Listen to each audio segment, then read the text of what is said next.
Okay, hi everybody. So we did our puppy evaluation and temperament test yesterday, and it was extremely long, and I tried to video as much as I could, but it just got so long. So Jesse and I decided that we would do a quicker, shorter video, kind of going over the notes. The temperament side. Yeah, the temperament side. There's a lot of stuff about confirmation that pet homes just wouldn't be interested in, yeah. More for us. So we are going to go over the temperament test part. So you want to go ahead and start, Jess? Yep, so you want to start with Mr. Val?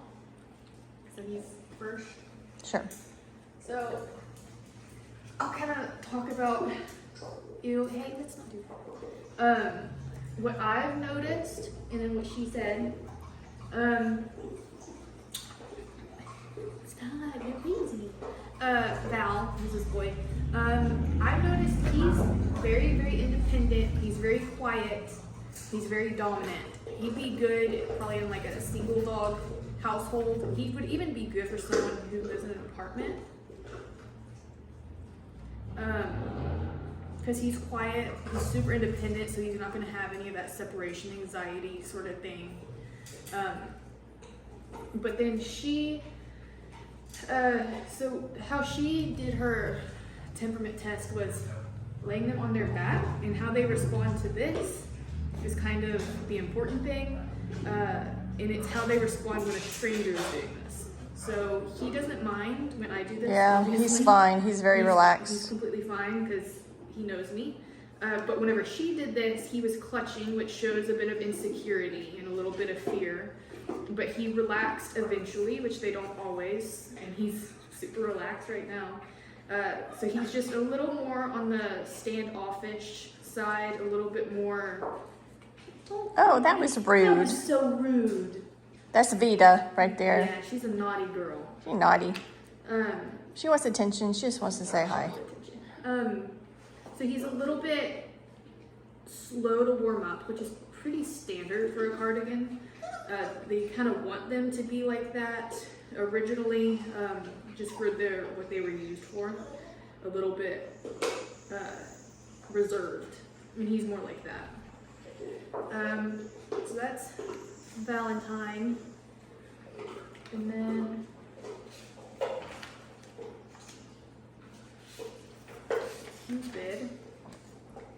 Cupid, what are you doing? Cupid, come here. Come here. So Cupid had a little bit of a tough time with his evaluations.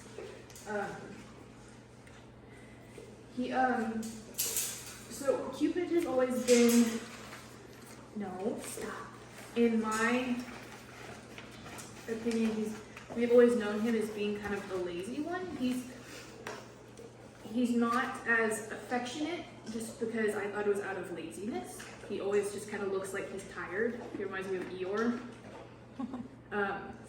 She's a little monster.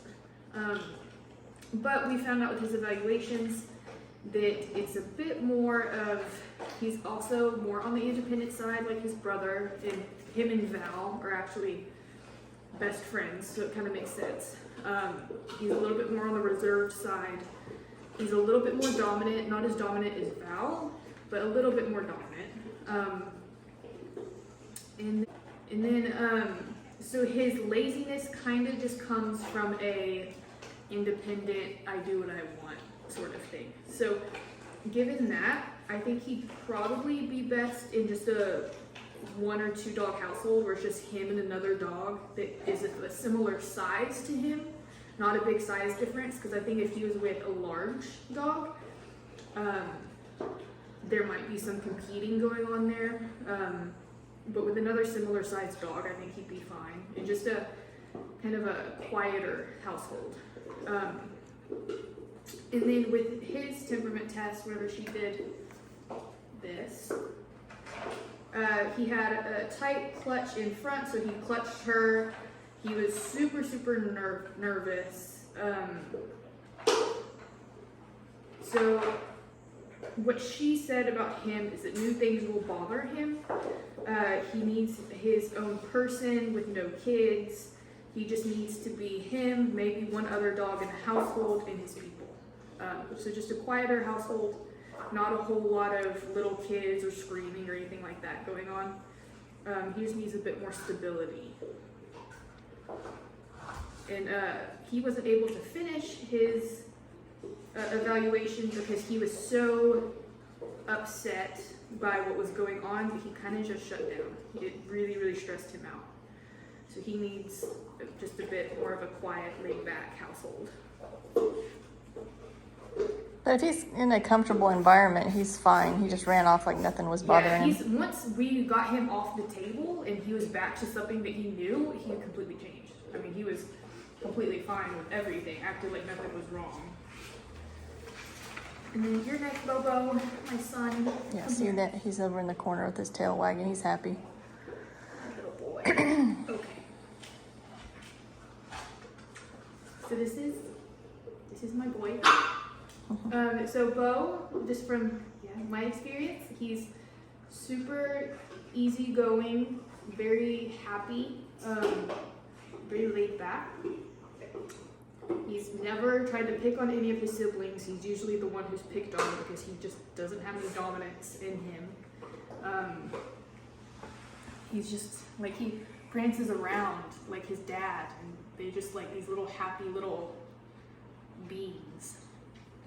And then, so whenever she did this with him, which he likes this with me, he did clutch and crossed his feet and arms and was a little nervous at first, but he warmed up really, really fast, and he kind of cracked us all up because he got super confident like he is, and got his personality back. So he is going to be a bit scared in new experiences, but he warms up really, really fast. He's more accepting of new things than some of his siblings. He's just a really, really easygoing guy. He'd be fine with multiple dog household and really just anything. He's just great. He's naughty.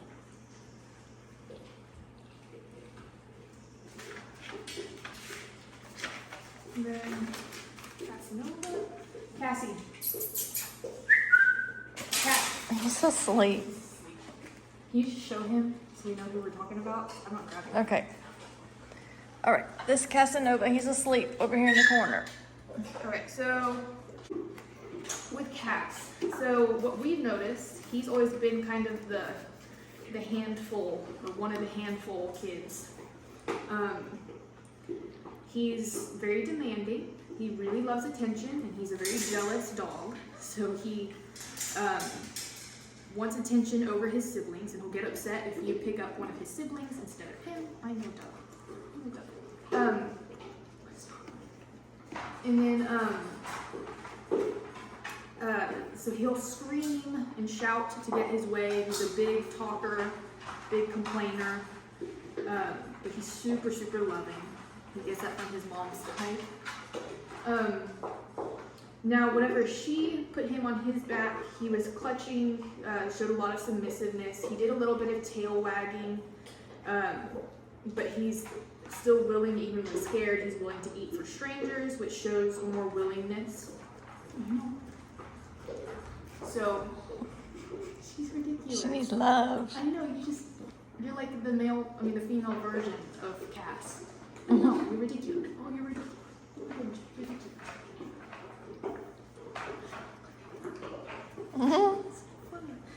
Girl, you're awful. But he warmed up pretty fast. So he kind of got used to the situation and warmed up to everything. And then Romeo, who's also asleep. Yeah. We're so tired after today. Okay. Now, Romeo. No, don't bother Romeo. He's a very low-key boy. He started out as one of the loudest in the litter when he was itty bitty. He was a big crier. He's not anymore. Yeah, he's not at all anymore. He's been surpassed. He's just kind of goes under the radar. His other siblings are so rambunctious and such a handful that he just kind of slips under. because he doesn't fight anyone, he doesn't cause trouble, he doesn't bark, he's just chill and laid back. Now, whenever she did his evaluation, we did notice he has a confidence issue, which some of the puppies in this litter do. It's a pretty common thing in Cardigans. So he took longer to warm up. He did all the signs of being nervous and insecure about it, and it just took him a little longer to warm up and get okay with everything. And that's just a sign that he needs a little bit more confidence. Oh. Stop. You're bad. And the two others. That's them confident. Yeah, they love each other. Paris, who I'm not gonna grab. Little baby. She's Paris. asleep too in the corner. Little itty bitty girl. So Tiny. she all kind of melted our hearts whenever we were doing her thing. She lacks confidence. I mean, she's itty bitty. She lacks confidence. So what we kind of went more in depth with kind of the household that would be best for her. She would do well in a household that has an older dog that can kind of give her the confidence that she lacks. That she can just follow, and if they do something, she's going to do it too, because she lacked confidence, but she also warmed up to us and found reassurance in what was going on in us. She warmed up to the lady who was doing the judging, and just kind of wanted reassurance from her that everything was okay. So she'd do good with an older dog who kind of knows, been there, done that, and to kind of give her that reassurance. She would do good in with a lot of people that can constantly give her love and affection and that confidence and reassurance, but we are not going to place her with anyone with kids because I think that it would just overwhelm her. The whole kid screaming, getting in her face, I think would just cause her a lot of stress and just would not be the best thing for her.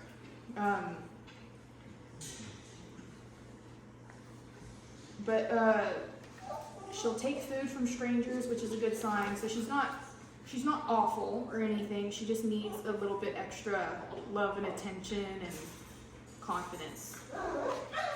And now finally I get to you. You're such a mess. You're such a mess. You're such a mess. So Vita is another one of the handful children. She's obviously super lovable, but she's also very high energy, very rambunctious. She needs kids. Yeah, she'd do good in a more active household that's gonna stimulate her, get her going out in the world and doing things. But she's very much into that. We had some similar girls born in her mom's first litter. One of them we kept, Misha, was similar. But then the other one was Juniper, and we placed her with the active household where she thrives.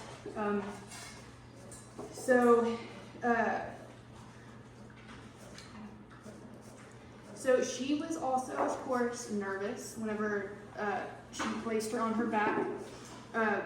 And she yawned a lot, which is just a sign of stress. She's very drivey, worky, wanting to get up and go do things. Very high energy. You're so awesome. You're so awesome.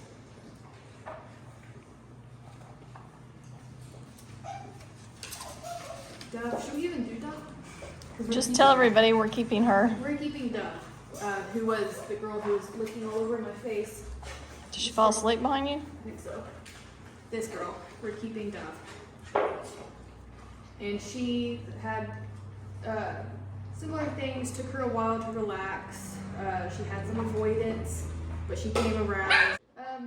But she relaxed. She was not one of the more scared, less confident of the litter, which is something that we want in a breeding prospect, is a bit more confidence to her. Yeah. And she's... And that's it. That was everyone. Okay. All right. Thanks, everybody.